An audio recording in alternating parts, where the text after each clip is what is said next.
Matagal nang hinihintay ni Lebron high risk high reward trade. Paniguradong matutuwa ang mga solid fans nito mga kapatid. Hindi lang si Lebron ang magbubunyi nito. Marahil hindi na nga po lingid sa kaalaman ng lahat na plano talaga ng LA na magdagdag pa ng big man sa kanilang roster. Makailang beses na nga rin pong pinapahiwatig yan ni bagong head coach JJ Redick at maging si AD eto rin ang hinihiling. Si Davis nga lamang rin po ang inaasahan nila sa sentro. Kinuha nila si big man Christian Coloco pero two-way ang kontrata niya. So meaning wala nga pong full-time talaga na center ang LA kundi si AD lang. Paano ba naman kasi mga kapatid, elite big man nga po ang hinahanap ng Lakers. Ito nga daw ang pinakakulang nila. Mukhang matutupad na nga po ang lahat ng plano at dito sa Indiana nila pwedeng makuha to. Matagal-tagal na nga rin pong hinahangad ng LA ang sentrong to. Pero sang katutak din ang pwedeng malagas sa kanila. Makukuha ng purple and gold si Miles Turner. Pero ang kapalit naman ay sina Jared Vanderbilt, Gabe Vincent, Maxwell Lewis at 2029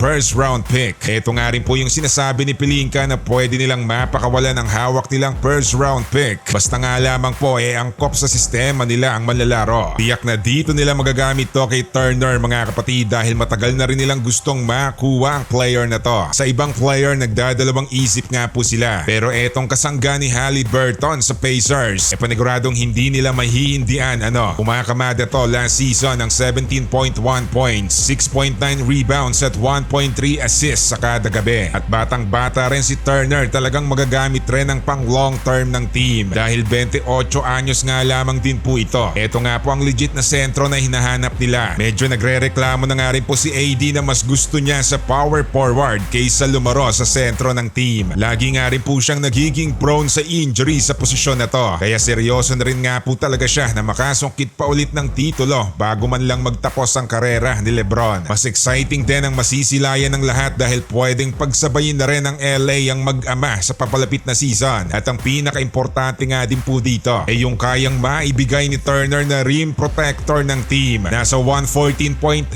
lamang ang defense rating nila. Hindi nga po uubra kung ganyan. Kaya napakalaking bagay kapag si Turner na ang nakuha nila. Samantala pagod na si Riley Butler sa Warriors. Nangangamba na ang buong Miami Heat fans mga kapatid dahil tila babay Butler na nga po ito. Makailang beses na nga rin pong lumalabas sa balita na hindi na gusto ni Riley din ang tabas ng dila ni Butler. Sumasagot na nga po at parang lumalaki ang ulo ni Jimmy Buckets. Pero para sa iba sinasadya nga rin niya daw to dahil gusto ring lumipat bakod at ayaw na sa pamamalakad ng Miami. Iba na nga daw ang pinaplano nila at hindi na rin to nagugustuhan ni Butler dahil isa nga lamang po ang tanging hangad din ng mga manlalaro ang masungkit ang titulo.